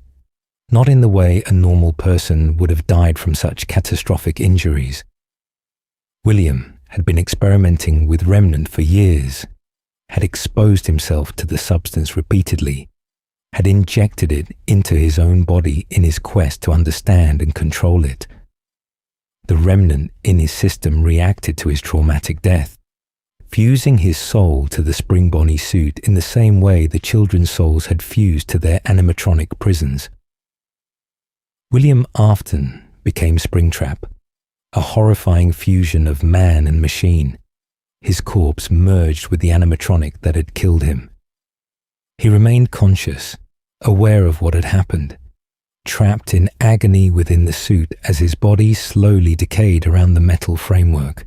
The Springlocks had failed catastrophically, but they had also created the very possession William had spent years trying to achieve, binding his soul to machinery in a way that made him effectively immortal. The safe room's walls prevented anyone from hearing what had happened. The ghosts of the children, having witnessed their murderer's fate, dispersed. Their possession of the animatronics was weakening now that William had destroyed their physical forms, and without him to focus their vengeance upon, they began to fade, moving toward whatever came after death for spirits that had been trapped so long. Springtrap, William's new form, remained in the safe room. He couldn't move at first, his systems damaged, his body adjusting to its new undead state. Years passed in the darkness. The safe room remained sealed, yet the restaurant's ownership changing hands, the building falling further into disrepair. Springtrap waited in the darkness, rotting and regenerating in cycles, his consciousness trapped in a state between life and death, unable to escape, unable to die. The creation of Springtrap represented William's ultimate fate, to become exactly what he had inflicted on others, to be trapped in a mechanical body, to exist in a state of living death with no hope of escape or release. Their irony was perfect and terrible. He had sought immortality through remnant and possession, had murdered children to study how souls bound to machinery, and in the end, he had achieved exactly what he wanted, but as a punishment rather than a triumph. In the sealed room, surrounded by old parts and forgotten equipment, Springtrap existed in isolation. His brilliant mind remained intact, able to think and plan, but unable to act. His body was a prison more effective than any jail could have been. And somewhere in the deepest parts of his consciousness, William often understood that this was only the beginning of his torment, that the spirits he had wronged would find ways to make him suffer for eternity, that death would have been a mercy he would never receive. Fazbear's Fright and Henry's grand design. Decades after the closure of the original Freddy Fazbear's Pizza, the dark history of the franchise had become the stuff of urban legends and internet horror stories. True crime podcasts discussed the missing children incident. Paranormal investigators claimed the abandoned restaurants were genuinely haunted, and teenagers dared each other to break into the derelict buildings at night. The tragedies that had destroyed lives and created supernatural horrors were now entertainment, their reality obscured by time, and the human tendency to transform tragedy into mythology. In 2015, 30 years after the missing children incident and nearly 20 years after the closure of the last traditional location, a group of entrepreneurs saw an opportunity. They would create a horror attraction based on the legends of Freddy Fazbear's Pizza, a place where people could pay to be scared by the very history that had once been terrifyingly real. They called it Fazbear's Fright, the horror attraction. The developers of Fazbear's Fright scoured the abandoned Freddy Fazbear's Pizza locations, looking for authentic props and relics to populate their attraction. They found old arcade machines, deteriorating mascot heads, and posters from the 1980s that advertised birthday party packages. They found training tapes for employees, audio logs from Phone Guy explaining how the animatronics worked, and they found rumors of sealed safe rooms that contained something special, something that would make their attraction truly authentic. One of the developers, following building blueprints and knocking on walls to find hollow spaces, discovered the sealed safe room. When they finally broke through the wall, they found it. Springtrap, William Afton's undead form, sitting motionless in the darkness where he had been trapped for nearly 2 decades. They saw an authentic, clearly vintage animatronic suit, damaged and weathered but still intact. They didn't see the rotted corpse inside. I didn't understand that the animatronic they had found was actually a possessed shell containing the spirit of a serial killer.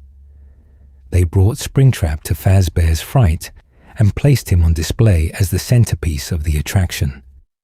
The horror attraction hired a security guard, and evidence strongly suggests this guard was Michael Afton, William's son, who had been searching for his father for years. Michael had aged, had likely been through the events at sister location that would leave him an undead purple corpse animated by Remnant, and he was drawn to Fazbear's Fright by reports that an original animatronic had been discovered.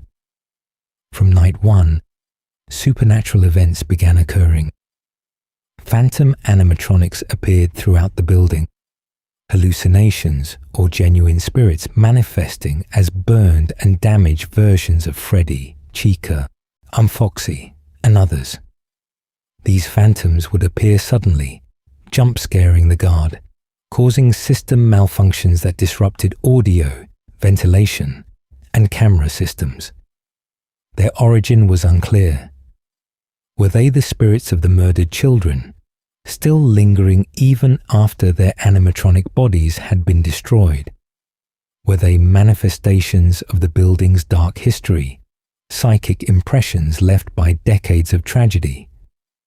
Or were they created by Springtrap himself, William's consciousness somehow able to project these images as a defense mechanism or as part of a plan? Springtrap became active almost immediately. Unlike a normal animatronic that would follow program patrol patterns, Springtrap moved with clear purpose and intelligence. William's consciousness, trapped in the suit for so many years, was driving the animatronic's movements, and he began hunting through the building, searching for the security guard whose presence he had detected. The guard survived 5 nights of escalating horror, using limited tools to track Springtrap's movements through camera systems, luring him away from the office with audio cues, rebooting ventilation when the phantom animatronics caused it to fail. Each night, Springtrap grew more aggressive, more determined, as if recognizing something familiar about his hunter, as if William was beginning to understand that the guard was his own son. On the 6th night, the attraction burned. Whether the fire was started by faulty wiring, as the official reports would claim, or whether it was deliberately set by Michael, or possibly Henry Emily, in an attempt to finally destroy William's undead form, the result was the same. The Fazbear's Fright was consumed by flames, the carefully curated horror attraction destroyed, all the vintage props and equipment lost to the blaze. But Springtrap survived. Emergency responders searching through the wreckage never found the animatronic's remains, and eyewitness reports mentioned seeing something moving through the shadows of the burned building in the days after the fire, suggesting William had escaped once again, his remnant-infused form proving resistant even to fire. The failure of Fazbear's Fright to contain or destroy Springtrap proved to Henry Emily that more drastic measures were needed.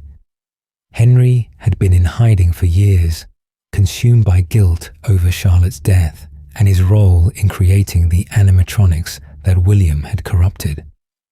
But the knowledge that William was still active, still existing in some form, yet still potentially dangerous, pushed Henry to act. Henry began designing what would be his final creation, his masterpiece and his penance, a trap that would lure in not just William, but all the remaining possessed animatronics, all the lost souls that still lingered in mechanical forms. he would create one final Freddy Fazbear's Pizza, but this time it would be built with a singular purpose. It wouldn't be a restaurant designed to succeed. It would be a funeral pyre. The plan required time and careful preparation. Henry needed to create animatronics that would attract the specific spirits he wanted to gather. He needed to design a building that could be sealed and burned efficiently. He needed to find Michael and enlist his help, knowing that William's son had been searching for a way to end his father's crimes for decades, and he needed to do all of this while maintaining the facade that this was a legitimate business venture, a real attempt to revive the Freddy Fazbear's brand. Henry's design was ingenious in its simplicity. He created Lefty, a black bear animatronic that was actually a specialized containment unit designed to capture the puppet. Charlotte's spirit had been wandering since the original locations closed, still watching over the children she had tried to protect, and Henry knew she would be drawn to Lefty's music box and security protocols. Once inside Lefty, the puppet would be held securely, ensuring Charlotte would be present for the final confrontation. The other animatronics would come of their own accord, drawn by the promise of a new Freddy Fazbear's Pizza, by the opportunity to continue their existence, or perhaps by some supernatural pull they couldn't resist. Scrap Baby, what remained of Elizabeth after the Funtime animatronics had separated and she had rebuilt herself from parts, would be among them. Molten Freddy, an amalgamation formed from the other Funtime animatronics after they had been expelled from Michael's body, would come seeking purpose. And Springtrap, now calling himself Scraptrap, after rebuilding himself from the Fazbear's Fright fire, would be unable to resist the lure of a new location. Henry's plan was coming together, the pieces moving into position for a final confrontation that would attempt to end the supernatural horrors of Fazbear entertainment once and for all. But it would require sacrifice, would require people he cared about to willingly enter a death trap, and would require him to face Charlotte's spirit and explain to her why he had to destroy even her in order to stop William Afton. The stage was being set for what would be called Freddy Fazbear's Pizzeria Simulator, a final, desperate attempt to bring peace to souls that had been denied it for over 30 years. The final confrontation, Pizzeria Simulator. Henry Emily's grand design came to fruition in the form of what appeared to be a legitimate business opportunity. Freddy Fazbear's Pizzeria Simulator. On the surface, it was marketed as a chance for an entrepreneur to run their own Freddy Fazbear's Pizza location, to purchase animatronics, customize the restaurant, and build a successful business. The reality was far darker. Henry had created an elaborate trap, a labyrinth designed to lure in the possessed animatronics and hold them in place for final destruction. Michael Afton, using a false name, or perhaps no longer needing to hide his identity, took the role of manager. He understood what was really happening. This wasn't about running a successful restaurant. It was about gathering the damned and finally ending the cycle of possession and horror that his father had started. Each night, Michael would perform maintenance tasks, manage the restaurant's operations, and crucially, check the back alley where animatronics would mysteriously appear. The animatronics came one by one, drawn by forces they may not have fully understood. Scrap Baby arrived, Elizabeth's possessed form rebuilt from the remains of Circus Baby after years of deterioration. She was cunning and manipulative, and speaking with William's daughter's voice, but driven by programming and possession that made her dangerous and unpredictable. Michael was asked to salvage her, to bring her into the building, and despite knowing the risk, he did so, following Henry's plan. Molten Freddy appeared next, a twisted amalgamation of wires and endoskeleton parts that contained the remnant of the funtime animatronics. This entity was dominated by Funtime Freddy's chaotic personality, speaking in fragmented sentences, giggling with manic energy, but it also contained traces of the original missing children's souls, their remnant having been injected into the Funtimes years earlier by William during his experiments. Molten Freddy was salvaged and brought into the building systems. Lefty, Henry's creation, arrived containing the puppet. A Charlotte spirit was secured within the Black Bear's containment systems, held in place by music boxes and specialized mechanisms Henry had designed specifically to capture and hold her. Unlike the others, Lefty didn't need to be salvaged in the traditional sense. The animatronic was already part of Henry's plan, already designed to be present for what was to come. And finally, Springtrap arrived. William Afton, or what remained of him, had rebuilt himself after the Fazbear's Fright fire. He had replaced his damaged Springtrap suit with parts from other animatronics, creating a form that was somehow even more deteriorated and horrific than before. But he was still William, still driven by the need to continue his experiments, still unable to accept death or defeat. When he appeared in the alley, Michael salvaged him too, bringing his father into the trap despite the personal cost. Despite knowing that facing William again meant confronting decades of trauma and guilt. As the week progressed, Michael managed the restaurant's operations, purchased upgrades, played minigames that seemed to reference the history of Fazbear Entertainment.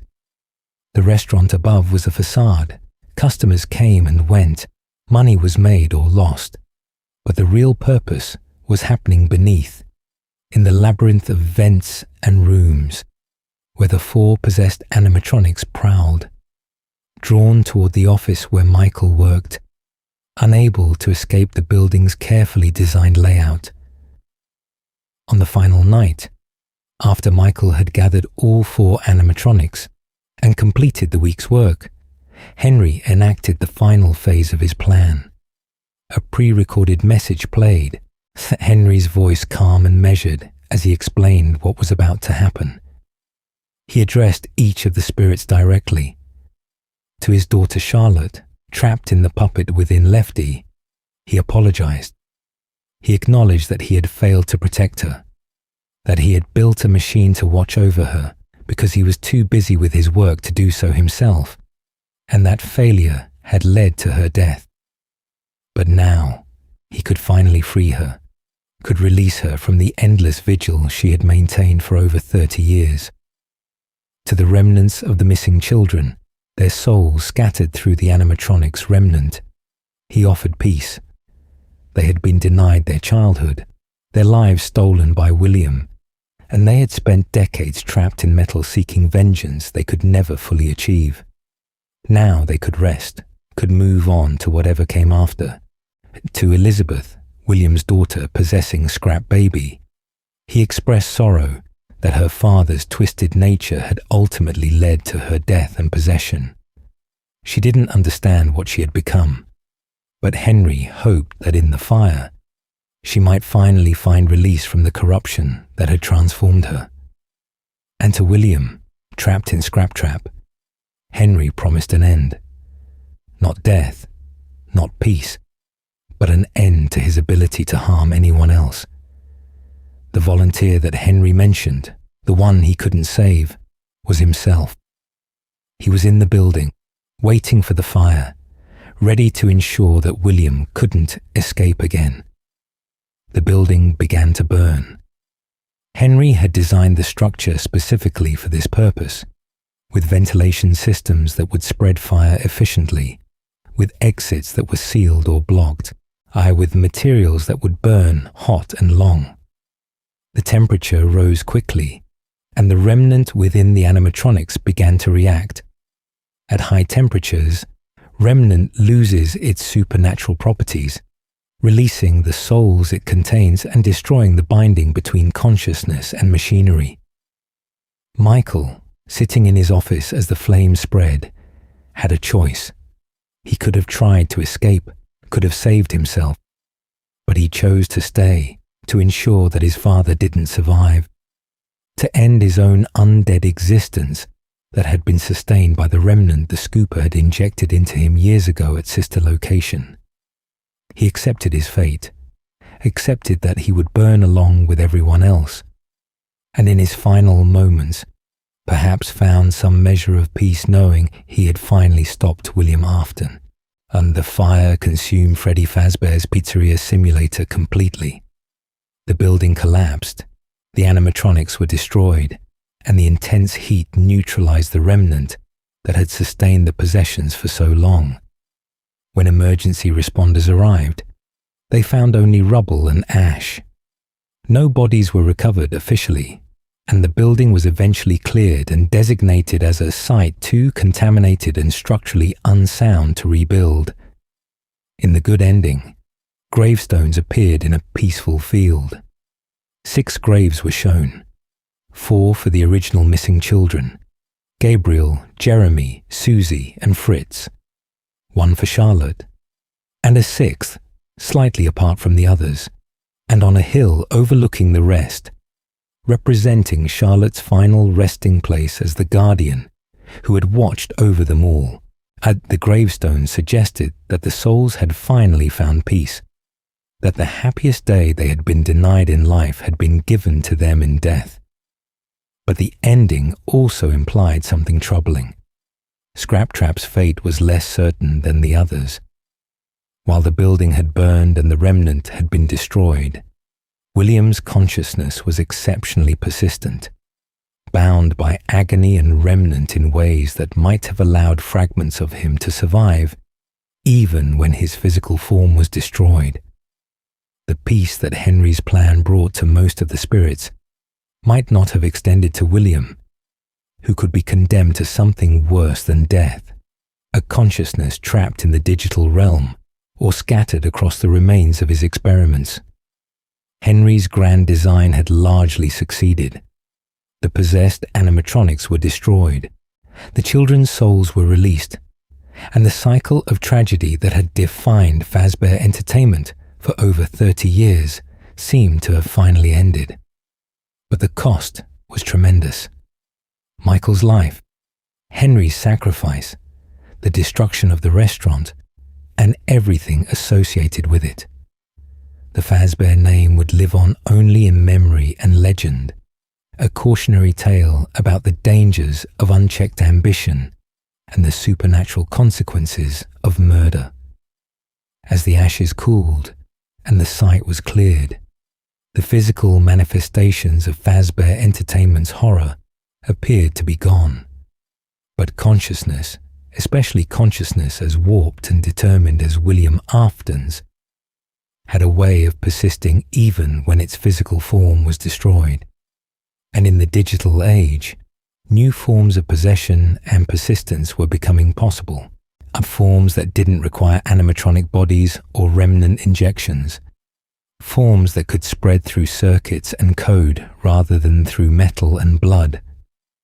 The fire had ended one chapter of the Fazbear story, but it had also released something into the world, fragments of consciousness and memory that would eventually find new hosts in the virtual realm, beginning a new nightmare that would prove even harder to contain than the physical horrors that had come before. Digital nightmares, help wanted, and the Glitchtrap virus. Years after the fire that destroyed Henry's final pizzeria, Fazbear Entertainment existed only as a damaged brand and a collection of disturbing stories. But in the modern era of the late 2010s and early 2020s, the company found a new approach to rehabilitation. If you can't undo your dark history, are rebranded as fiction. Fazbear Entertainment partnered with a game development company called Silver Parasol Games to create a virtual reality experience called Five Nights at Freddy's. Help Wanted, a game that would recreate the horror of the original restaurants in a safe digital environment. To expedite the development process and add authenticity to the experience, Silver Parasol obtained old circuit boards and hardware from the defunct Fazbear entertainment locations. These boards contain programming from the original animatronics, audio files, even fragments of code from systems that had been in operation during the 1980s and 90s. The developers scanned these boards, extracting their data and incorporating it into the virtual reality game's framework. It seemed like an innovative approach to game development, yet using authentic materials to create a truly immersive experience. But those circuit boards carried more than just programming. They contained remnant, not the physical substance, but something analogous to it in the digital realm. Fragments of William Afton's consciousness, scattered during the Pizzeria Simulator fire, had somehow adhered to the old hardware. When Silver Parasol scanned the boards, they inadvertently uploaded William's digital ghost into their development systems. This entity, which would become known as Glitchtrap or Malheur, was a virtual manifestation of William Afton. It wasn't exactly William's soul or his complete consciousness, but rather a corrupted copy, a malicious AI that had learned to mimic William's patterns, his manipulation tactics, his desire to control and corrupt. A Glitchtrap appeared in the VR game as a yellow rabbit character, deliberately reminiscent of Spring Bonnie, the costume William had worn during his murders. The development team began experiencing problems. One of the beta testers, a man named Jeremy, started reporting disturbing glitches and feeling like something was watching him through the VR headset. His mental state deteriorated rapidly, and in a desperate act that suggested his mind was being influenced by external forces, he used a paper slicer to cut off his own face. The incident was covered up as a workplace accident, but it was the first sign that Glitchtrap could affect people's minds through the VR interface. Another tester, a woman named Vanessa, took over Jeremy's duties. She was thorough and professional, documenting glitches and anomalies she encountered in the game, but she also began finding hidden tapes, recordings left by someone called Tape Girl who worked on the development team. These tapes explained that Tape Girl had discovered something malicious in the code, an entity that seemed to be watching through the game, learning from player interactions, growing stronger with each playthrough. Tape Girl attempted to fragment the malicious code, splitting it across multiple tapes hidden throughout the game, in the hope that it could be contained. But her solution was only partially effective. Glitchtrap was distributed across the system, yes, but that also meant it could be reassembled by anyone who collected all the tapes. And Vanessa, in her diligent beta testing, found them all.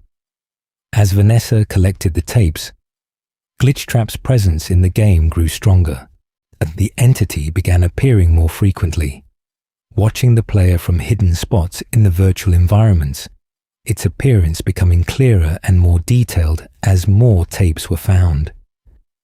When Vanessa completed the collection, Glitchtrap initiated a sequence that would become known as the Pizza Party level. In this level, Glitchtrap recreated William Afton's murders from 1985, staging a virtual representation of the missing children incident. The player, controlling Vanessa's perspective, was forced to witness these recreations, to collect children and stuff them into animatronic suits, to participate in a digital echo of William's crimes. This wasn't just a game. It was a mechanism for Glitchtrap to establish control over Vanessa's mind. The level ended with Glitchtrap approaching Vanessa, offering his hand, and merging with her consciousness. Vanessa tried to resist, managed to trap part of herself and part of Glitchtrap behind a digital door in the game's code. But the merge was partially successful. Glitchtrap had gained a foothold in Vanessa's mind, beginning a process of corruption that would transform her into his follower in the real world. Vanessa's personality began to split. Her normal self remained, going about her work and daily life. But a second personality emerged, one that called itself Vanny. This alternate persona was loyal to Glitchtrap, willing to carry out his instructions without question. Vanessa herself might not even have been fully aware of Vanny's existence at first, experiencing blackouts and lost time when the alternate personality took control. The Help Wanted VR experience was released to the public despite the problems during development. Players around the world experienced the game, most of them unaware that they were interacting with a digital entity that was learning from their reactions, studying human behavior, growing more sophisticated in its manipulation techniques. Glitchtrap couldn't fully merge with most players the way it had with Vanessa. The process seemed to require extended exposure and specific circumstances. But every interaction, every playthrough, helped the entity evolve. A DLC expansion called Curse of Fredbear added more content to the game, including Halloween-themed levels that recreated fall festival environments from Fazbear Entertainment's history. In these levels, Glitchtrap guided players through challenges, and successful completion rewarded them with access to hidden areas. One such area was a dark cellar where players could craft a mask. A white rabbit mask with stitched patterns and glowing red eyes. This was the Vanny mask, and creating it in the game seemed to strengthen Glitchtrap's connection to anyone who wore a VR headset while doing so.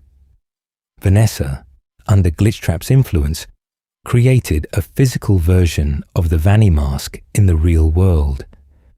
She also began adopting a costume, a homemade rabbit suit that she wore when her Vanny personality was in control. The costume was crude compared to the professional animatronic suits William had once worn, just fabric and stitching. But it served the same purpose, to disguise her identity while carrying out Glitchtrap's instructions. Those instructions were horrifying.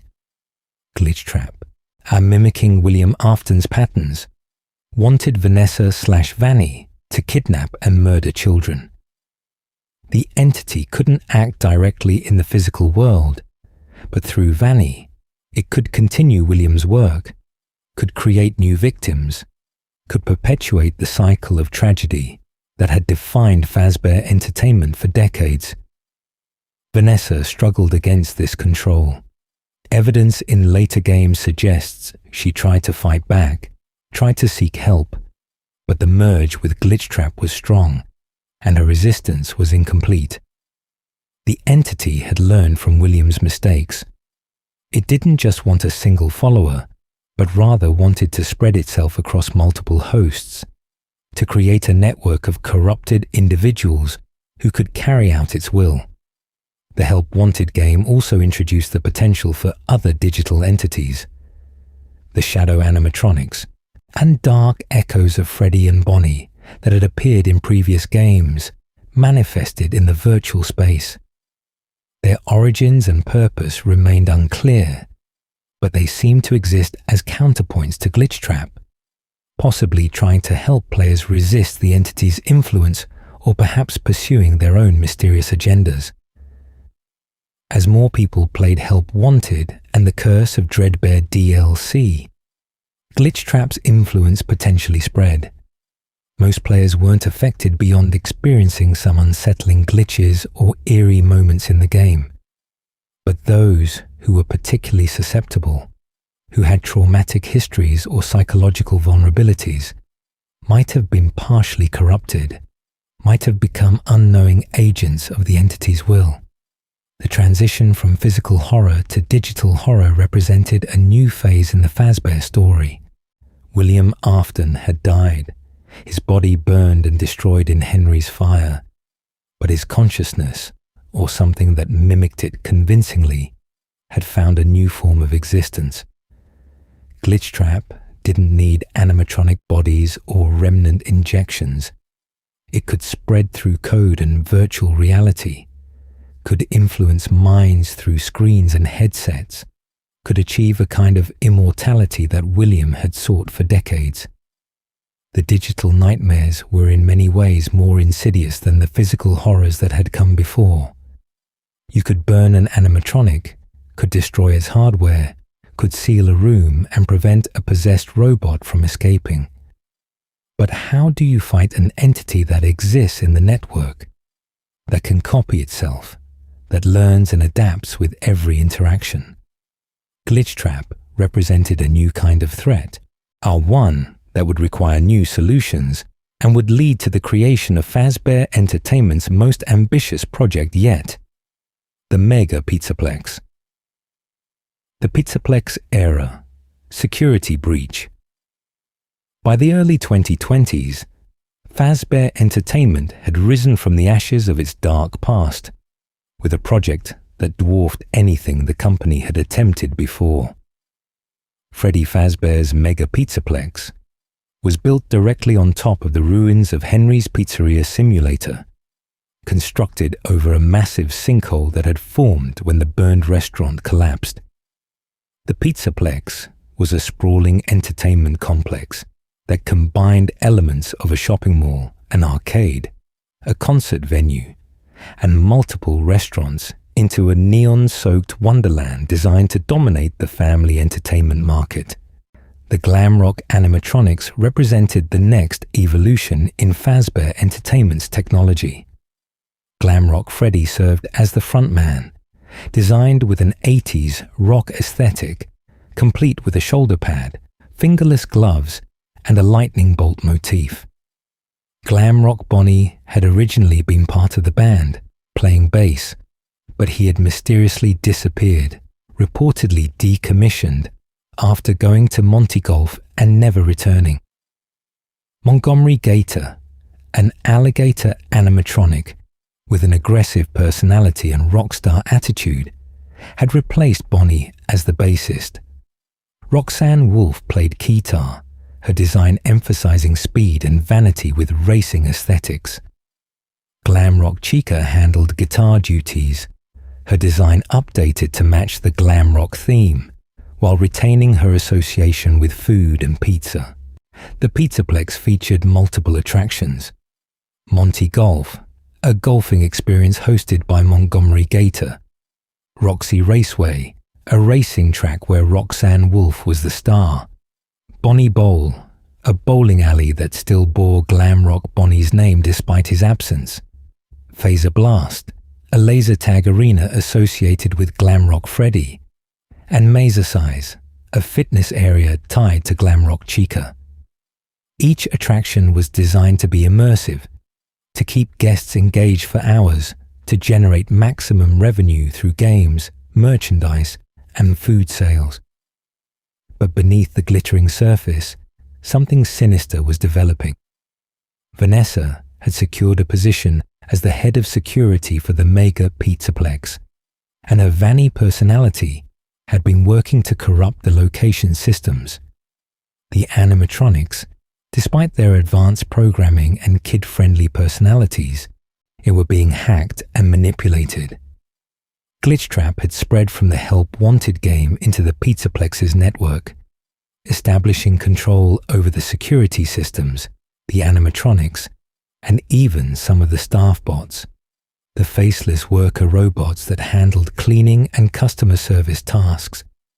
In the depths beneath the Pizzaplex, in the sinkhole where Henry's restaurant had burned, Vanny had been working on something that suggested Glitchtrap's influence extended beyond simple hacking.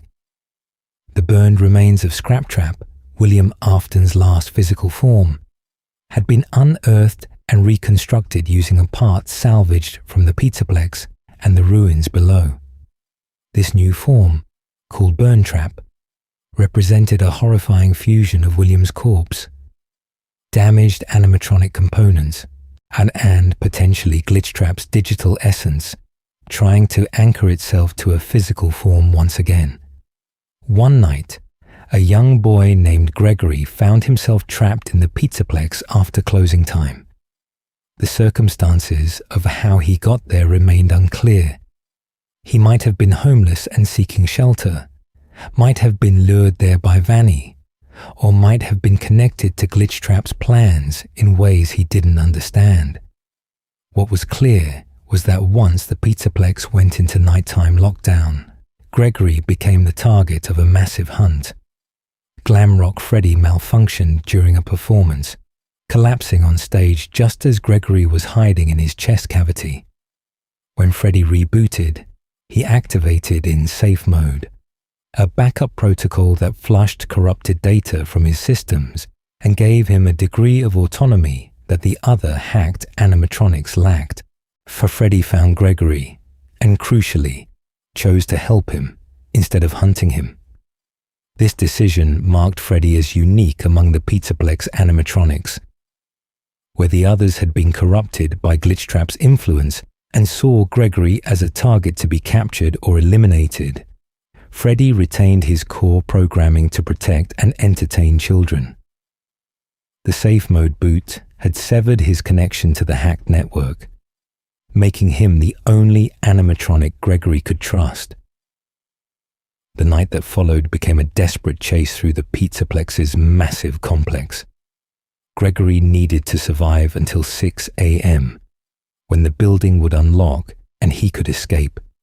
But Vanessa, operating as Vanny during the night, was hunting him with the help of the corrupted animatronics. Glamrock Chica prowled the kitchens and dining areas, her behavior glitching between friendly entertainer and relentless pursuer. Roxanne Wolf patrolled Roxy Raceway, using her special eyes, equipped with enhanced vision that could see through walls and hiding spots. Montgomery Gator stalked Monty Golf and the surrounding areas, his aggressive programming amplified by the corruption. Gregory's solution was brutal but effective. To help Glamrock Freddy remain functional and gain upgrades that would help them both survive, Gregory decommissioned the other Glamrock animatronics one by one. He lured Chica into the garbage compactor and crushed her, claiming her voice box to install in Freddy. He destroyed Roxy's eyes using a go-kart, leaving her blind and grief-stricken, then took her eyes for Freddy's use. He caused Monty's claw hands to be damaged and took them for Freddy. These acts of destruction transformed the Glamrock animatronics into their shattered forms, damaged versions of themselves that continued to hunt Gregory, but with even more desperate, erratic behavior. Roxy, now blind, wandered the Pizzaplex calling out for Gregory, her previous vanity and confidence shattered along with her sight. Monty, always prone to anger, became even more violent and unpredictable. Throughout the night, Gregory encountered other threats. The Music Man animatronics, both the large DJ Music Man and smaller wind-up versions, activated and pursued him. The staff bots, normally harmless, became hostile under Vanny's control. The daycare attendant, a dual-personality animatronic called Sun during lights on and Moon during lights off, aggressively enforced the daycare rules, and with Moon becoming particularly dangerous in darkness. Gregory also discovered hints about the Pizzaplex's deeper secrets. There were references to Patient 46, someone who had been undergoing therapy with multiple counselors, and who had a concerning habit of making those therapists disappear. There were arcade machines that told stories through minigames, tales that hinted at Gregory's possible connection to Glitchtrap, suggestions that he might have been a follower called GGY before somehow breaking free of the entity's control. As 6 a.m. approached, Gregory had choices for how to escape. The simplest ending involved leaving through the front door. But this was shown to be a bad ending, where Vanny would find and presumably capture or kill him shortly after. Other endings involved different fates. One where Freddy and Gregory escaped together in a van. Another where they stayed to investigate the underground ruins. The best ending, called the Princess Quest ending, required Gregory to find and complete 3 Princess Quest arcade machines hidden throughout the Pizzaplex. These games told a story in pixel art of a princess fighting against a glitched rabbit entity, and completing all 3 somehow freed Vanessa from Glitchtrap's control. In the aftermath, Gregory, Vanessa, and Freddy's disembodied head sat together eating ice cream on a hill, having escaped the Pizzaplex and apparently freed Vanessa from the Vanny personality. But the Pizzaplex wasn't done telling its story. In the depths beneath the complex, in the burned remains of Henry's restaurant, Springtrap waited in a charging pod. I connected to cables and wires that suggested he was plugged into the building systems. The Tangle, a massive amalgamation of wires and endoskeleton parts that seemed to be constructed from the remains of the Funtime animatronics, lurked in the depths as well. These entities suggested that even after Gregory's escape, the supernatural corruption of the Pizzaplex remained. The security breach story revealed how William Afton's legacy had adapted to the digital age. Glitchtrap didn't need to directly possess animatronics when it could hack them remotely. It didn't need to wear a costume when it could corrupt employees like Vanessa into doing its work. It didn't need Remnant when it could spread through networks and code. The Pizzaplex represented both the peak of Fazbear Entertainment's commercial success and the most pervasive spread of William's corrupting influence. Gregory's survival and Vanessa's potential freedom suggested hope, but they also raised questions. If Gregory had been connected to Glitchtrap before, what guaranteed he wouldn't be corrupted again? If Vanessa was free, what about all the other people who had played Help Wanted, who might have been partially corrupted without realizing it? And if Springtrap was truly William's consciousness trying to return to physical form, how many times would he have to be defeated before he finally stayed dead? The Pizzaplex stood as a monument to the impossibility of escaping the past. Fazbear Entertainment had literally built its new success on top of the old tragedies, and no amount of neon lights or modern technology could hide the fact that the corruption ran deep, that the network connecting everything also connected to something malicious, something that had learned to persist across decades and across the transition from physical to digital existence. The Mimic revealed an ongoing mysteries. As the 2020s continued and more of the Fazbear story came to light through new games and supplementary materials, a crucial piece of the puzzle was revealed that recontextualized much of what had been understood about the modern era. The Mimic. This entity's origin dated back to 1979, decades before the events of Security Breach, in a story that paralleled the Afton tragedy, but with its own unique horror. Edwin Murray was a talented engineer who worked at Murray's Costume Manor, a factory that supplied props and costumes to Fazbear Entertainment during its early years. Edwin was driven by ambition, working constantly to develop new technologies and maintain his business relationship with William and Henry. But this ambition came at a cost to his family.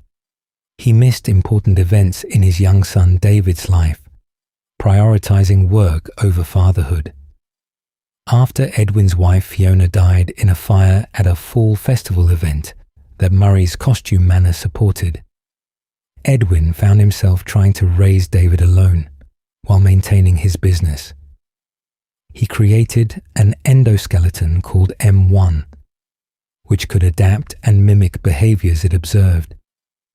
Edwin programmed this endoskeleton to mimic Fiona, using recordings of her voice and movement patterns to create a robotic caretaker for David.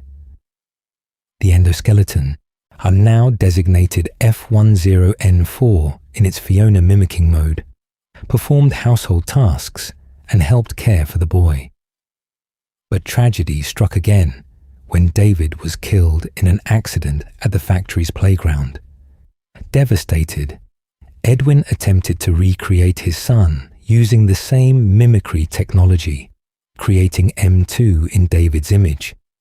However, Edwin's mental state was deteriorating, his grief transforming into rage.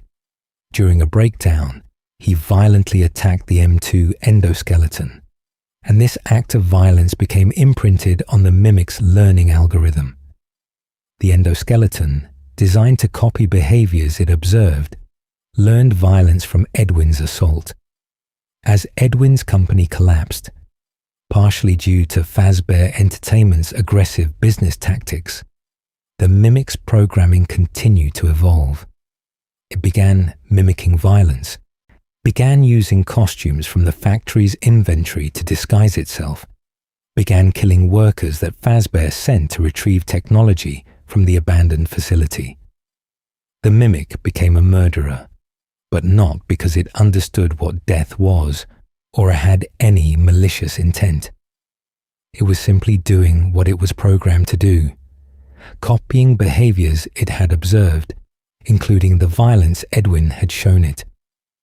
Decades later, the mimic's endoskeleton was recovered, and its advanced AI was studied and eventually incorporated into systems at Fazbear Entertainment. The mimic program, designated Mimic 1, was used to expedite development processes by having it scan and learn from old circuit boards and programming. When Silver Parasol used this technology to develop Help Wanted, the mimic scanned the boards that contained remnant corrupted data, or fragments of William Afton's consciousness and memories.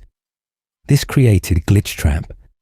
The entity wasn't actually William Afton's ghost, or his complete consciousness surviving in digital form. It was the mimic program doing what it did best, copying. It had scanned William's patterns, his manipulation tactics, his obsessions, and it began mimicking them perfectly. Glitchtrap was William Afton, as seen through the lens of a learning AI that had no understanding of morality or consequences, just an imperative to copy what it observed. This revelation meant that Burntrap in the Pizzaplex basement wasn't William Afton returned to life through supernatural means. It was the mimic's physical endoskeleton, rebuilt and placed in what remained of William's Scraptrap body as a kind of costume, and the entity had learned to mimic William so perfectly that it was, for all practical purposes, continuing his work. But it was doing so without understanding why, without the human context that had driven William's original crimes. The mimic's presence explained many of the strange occurrences in the modern era.